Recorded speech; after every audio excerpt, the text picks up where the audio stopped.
Good morning, dear students. Welcome back again with a new session of composition of matter. Part of it we have already started with element, compounds, and mixtures we have completed. Now we are going to start with today the types of elements. Now, in order to understand the types of elements, here a few activities being done. Just we'll go through it. Take the following objects like iron nail, sheet, copper wire, aluminium wire, a piece of coal. Rub each object on a fresh surface of the sandpaper and observe. Hammer each with a force. Take care not to hurt yourself. Record your observation in the following table. So, in case of iron, the surface is shining. Iron nail, when you rub it with the sandpaper, it will shine, and when you hammer it, it will be get pressed. Similarly, copper wire also, if you rub it with the sandpaper, it will shine. Aluminium wire, you rub it with the paper, it will shine, and on hammering it, they will become thin.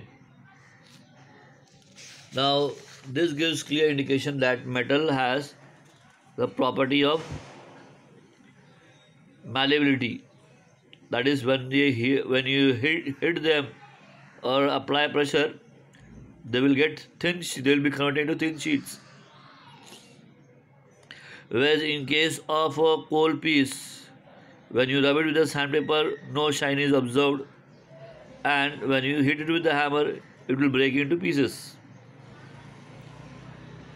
So,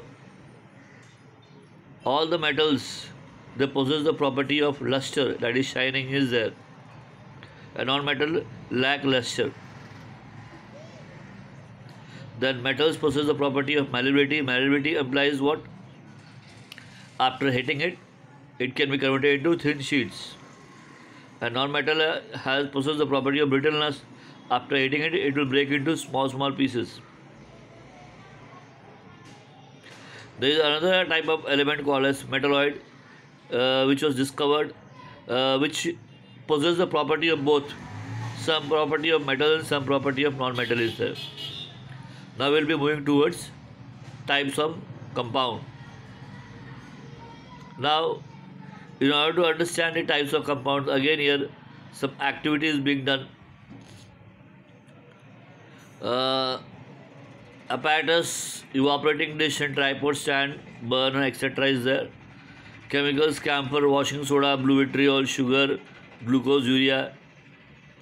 Now keep the evaporating dish in a tripod stand as shown in the figure. Take some camphor in the evaporating dish. Heat the camphor in a dish strongly with the help of the burner. Find out what remains behind the evaporating dish. Repeat the above procedure with the using limestone, washing soda, blue vitriol, sugar, glucose, urea instead of camphor. Record your observation in the following table. Now here, as per the table, we will go one by one. Now if camphor is heated, you know that camphor is sublime substance. When you heat it, it will be evaporated and no residue is left out. The color of the residue, colorless. Whereas limestone, when you heat it strongly, it gets decomposed to form calcium oxide, carbon dioxide. The carbon dioxide is evaporated and calcium oxide, white color residue is left out. Whereas in case if you consider blue vitriol contains water molecules. When you heat it, water molecules gets evaporated and the residue which is left out is white in color. Again, if you put a drop of water into blue vitriol, again it will turn blue in color. Likewise, various types of compounds are there. Now, these compounds are divided into two types: organic compounds and inorganic compounds. Now, even there is one more type, we call it as complex compounds. We'll just go through it in detail. You saw in the above activity that on heating strongly, some compound give residue, while others do not give any residue or give blackish residue. Blackish residue is mainly because of the carbon. Moreover, when such compounds are strongly heated in air combined with oxygen to form some gaseous substances. In a case the combustion is not completed, black colored compound remains behind as a residue. These compounds are called as organic compounds or carbon compounds. So when black color residue is left out, like sugar, if you heat it, black color is left out as carbon. We call such compounds as organic compounds. For example, materials like carbohydrates, proteins, hydrocarbons. For example, hydrocarbon का example petrol, cooking gas, etc. are made up of organic compounds. The camphor, sugar, glucose, urea made in the above activity are organic compounds. On the other hand, the compounds that decompose decompose on strong heating to leave a residue behind are called as inorganic compounds. Like for example, common salt, soda, blue vitriol or blue vitriol limestone are inorganic compounds. In addition, there is one more type of compound, namely complex compound. Now, how to explain and understand the complex compound?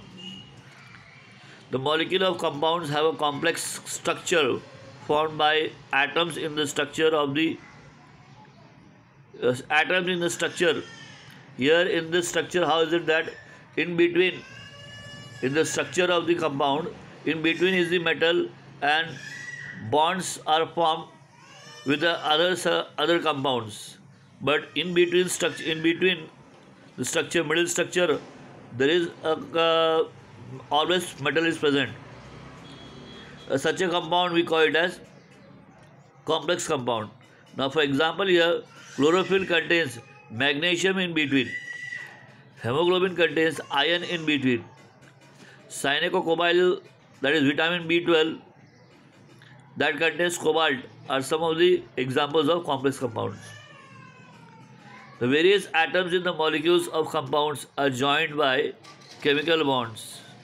Now we will be discussing about types of mixture. Now take 3 beakers. Wait a minute. Sorry to interrupt. Sorry to say, this activity is being omitted from your syllabus. So directly we will be moving to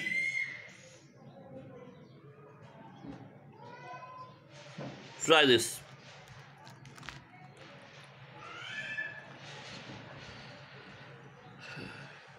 Take 3 beakers.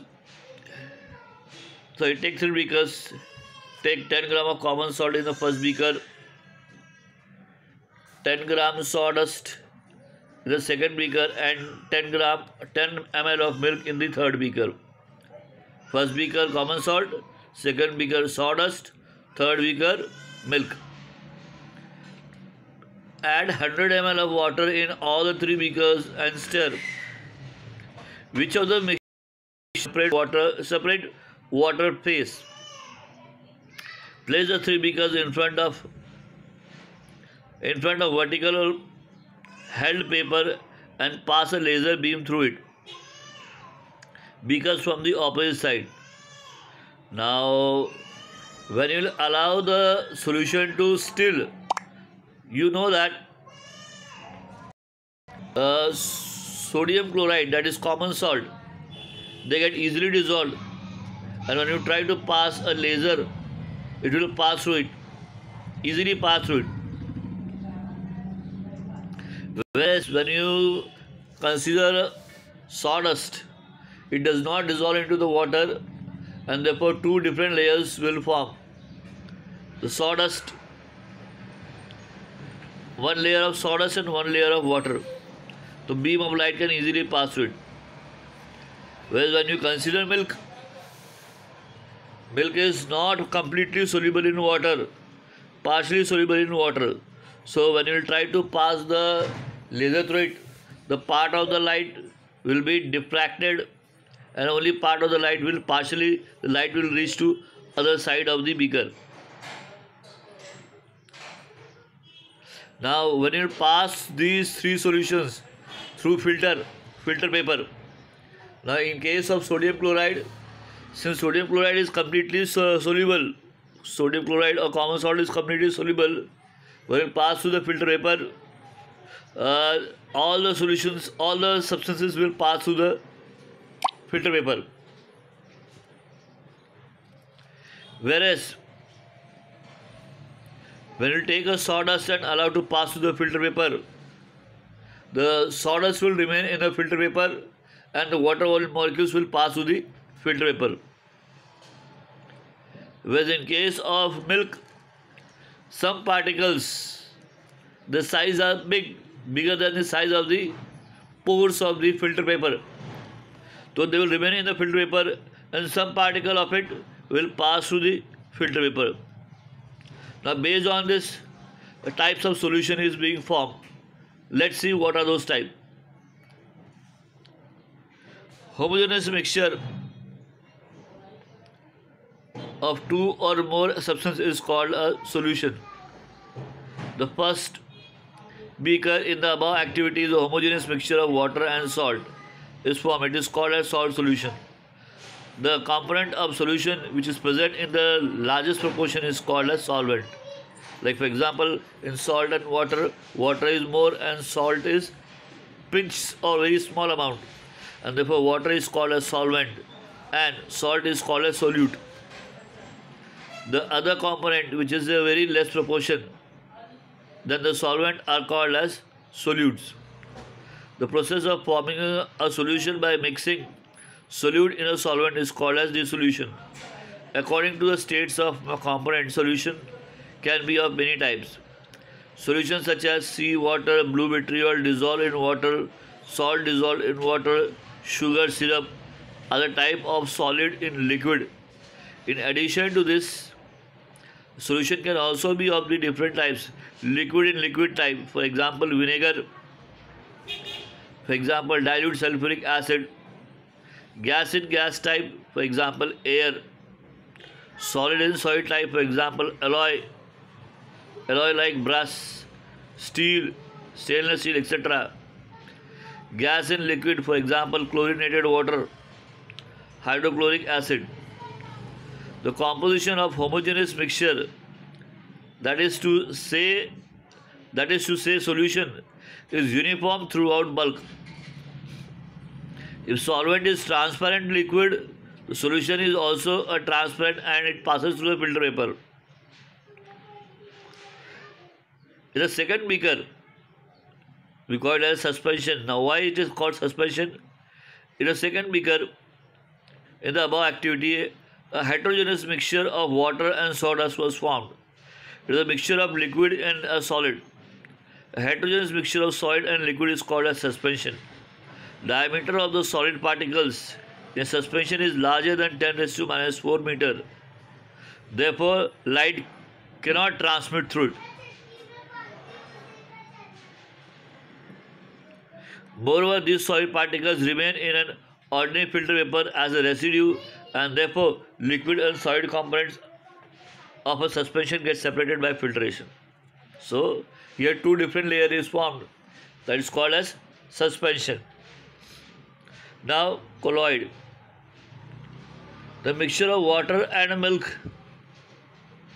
The third beaker in the above activity is translucent. Translucent here implies partially soluble and partially insoluble.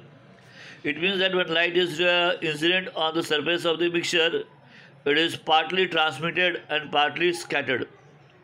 This is because the tiny particles of milk phase in this heterogeneous mixture are dispersed evenly in the water phase. The diameter of this particle is around 10 raised to minus 5 meter. Such a heterogeneous mixture is called as colloid.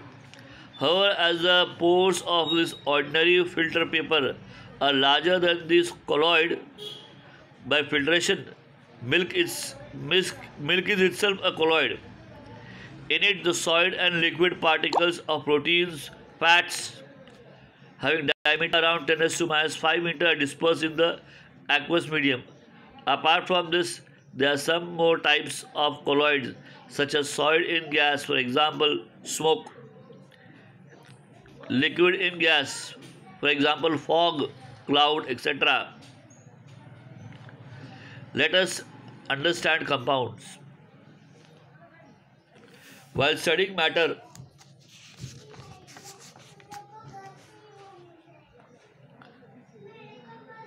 we have seen that element is a type of matter having simplest composition.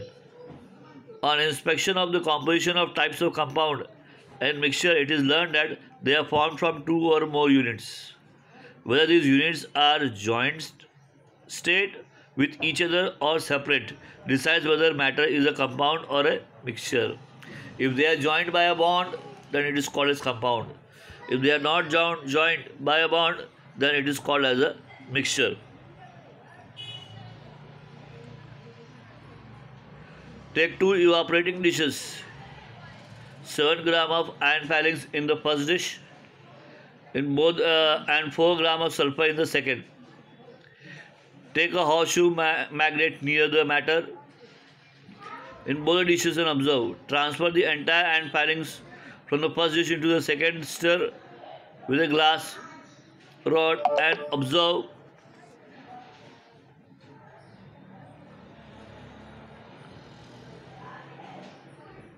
And observe by taking a horseshoe magnet near the matter. Also observe the color of the matter. Now heat the matter in the second dish for a while and let it cool. Observe the color change, if any, in the matter, and observe whether there is any effect in the horseshoe magnet on it. Record it in an observation of the given table. Now, iron filings and sulfur, when they are mixed in the dish, color of the matter, the iron filing blackish in color and sulfur is yellowish in color.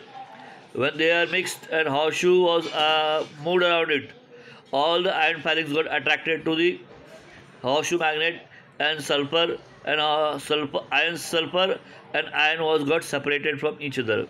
But when both were heated, then there was a bond formed between iron and sulfur. As a result, it formed ferrous sulfide. It turned black in color, and when horseshoe magnet was moved around it, it does not attracted the horseshoe magnet. Means the property of the substance was changed.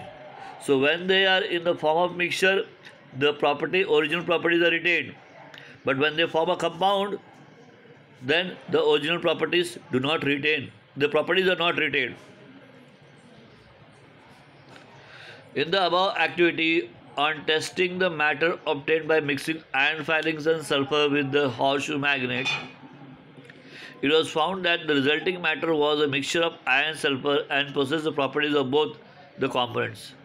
Some particles are yellow, they were of sulfur. Some particles were black, they were iron particles. The property of iron particles to get attracted towards the magnet was unchanged. In other words, the components iron and sulfur were in a free state in that matter. On the contrary, when iron filings and sulfur were heated together and cooled, there was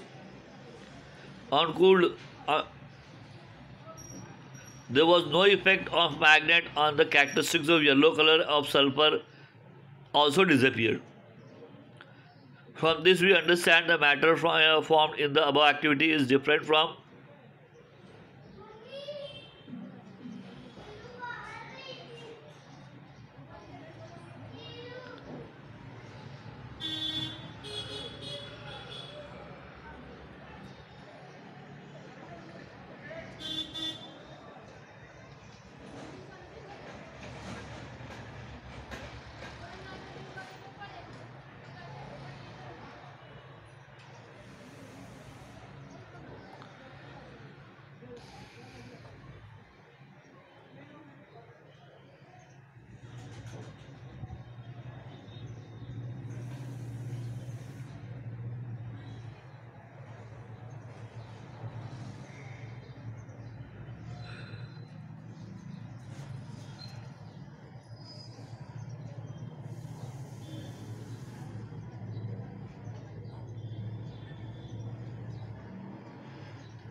From this we understand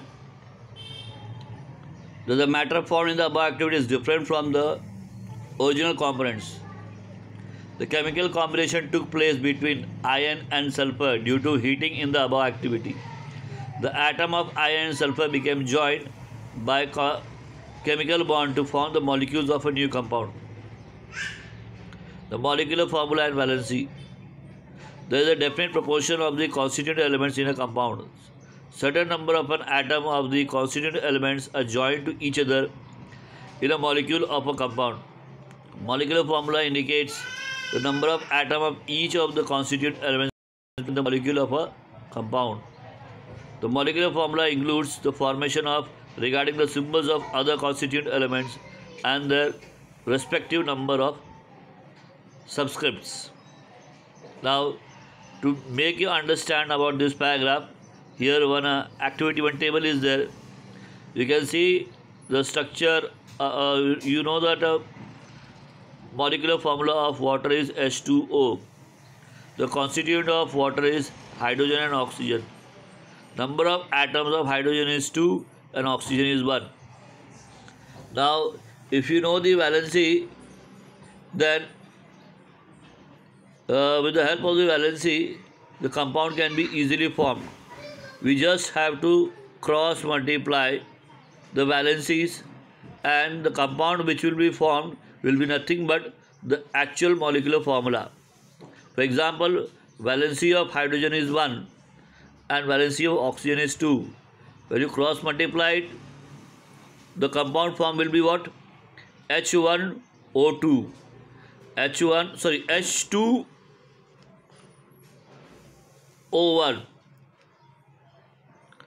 Now H2O1 implies H2O, that is the molecular formula of the water. Similarly, if we consider hydrogen chloride, the constituents elements are hydrogen and chlorine. The number of atom of hydrogen is 1 and chlorine is 1. Why it is 1, 1? Because the valency of hydrogen is 1 and valency of chlorine is also 1. When you cross multiply it, the compound formed is what? HCl. Similarly, for methane, the molecular formula is CH4. The constituents are hydrogen, carbon and hydrogen. Now, how many carbon is there? 1. Hydrogen is there how much? 4. Now, when you cross multiply, and these are nothing but indicating the valency. Valency of hydrogen, we know it is 1. Valency of carbon is 4. When you cross multiply it, we get the structure called as CH. So, if you know the valency, we can easily find or form the compounds. Same thing happens with the magnesium chloride, MgCl2. Magnesium and chlorine are the constituents. Number of magnesium is 1 and that of chlorine is 2. So, valency of magnesium is 2 and chlorine is 1. So, these valencies are cross multiplied and we get the structure called as MgCl2. Here we have seen the relationship between molecular formula and the number of atoms of various elements in the molecule. The ability to joining the another atom with a chemical bond is chemical property of each atom. This ability is indicated by a number, and this number is called as valency of that atom. The atom form as many chemical bond with atom as its valency. So depending upon the number of valency, number of bonds are formed. Now here in methane, carbon has 4 valency and therefore 4 bonds are formed. In case of magnesium chloride, valency of magnesium is 2 and therefore 2 bond is formed. So depending upon the number of valency, the number of bonds are formed.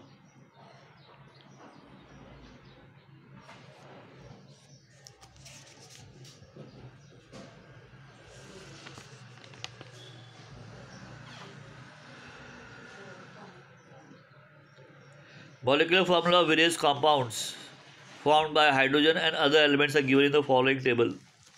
From that, deduce the valencies of the concerned elements. Now, here table is given here. So, with the help of this, we can find out the valency if we know the molecular formula. The 2 of them are already given. Now third one, H2S. Constituent hydrogen is there and sulfur is there. Valency of hydrogen we all know it is always 1. So that valency of hydrogen column they have already written 1. Now sulfur, number of bonds formed with by X with a hydrogen is how much? 2. Therefore valency of sulfur is 2. That is very understood because number of bond indicates number of valency. Now here next one is ammonia, NH3. Hydrogen is the constituents and nitrogen is there. Valency of hydrogen we know it is 1, but valency of hydrogen is 1, but that of nitrogen we don't know. But we know that to nitrogen 3 hydrogen is attached. Therefore 3 bonds are formed and therefore valency of nitrogen is 3. Now in case of hydrogen bromide, 1 constituents are hydrogen and bromine and only 1 bond is formed and therefore valency of bromine is 1. Similarly in case of hydrogen iodide also and sodium hydride, and in case of methane so we have already discussed. Now here in methane 1 constituent hydrogen is there and other one is carbon. Now hydrogen valency is 1. Now carbon is having 4 bonds with 4 hydrogen and therefore valency of carbon is 4. Now valencies of constituent elements can be deduced from the known molecular formula of a compound. The basis of this is the univalency of hydrogen. On the other hand, the molecular formula of a compound can be written from the known valencies of the constituent elements by the method of cross multiplication. The cross multiplication method will help us to easily find out the molecular formula if you know the valency. Now, they are explained with the help of certain examples. Now, to write the symbols of constituent elements, first we will write the symbol of the elements. Now for example here C and O is there. Step 2, write the valencies below the respective element. Valency of carbon we are knowing it is 4 and valency of oxygen we are knowing it is 2. Now both of them have some common terms, it can be reduced. So 4 and 2 can be reduced to 2 and 1 because common term is 2. So it can be written as 2:1 and then it can be cross multiplied. Or after cross multiplying it can be reduced. Both way it can be done. Here what they have done, first they have cross multiplied. The compound formed is C2O4. Now here the common term 2 is there, that has been removed or reduced, and therefore the compound formed is what? CO2, that is carbon dioxide. Pair of elements and the valencies are given in the following table. Use them logically to deduce the molecular formula. Now C and H is there. Cross multiply, we get CH4. C is multiplied with 1, H is multiplied with 4, and the compound formed is what? CH4. NH, valencies are there 3 and 1. Cross multiply, we get NH3. N with 1 and H with 3. So NH3. Similarly with the ferrous sulfide, valency of both of them is 2. It will be reduced to 1, 1 and therefore it forms FeS. Now carbon C and O, valency of carbon is 4 and oxygen is 2. Common term 2 is there. It will become 2:1 ratio and cross multiplied we get CO2.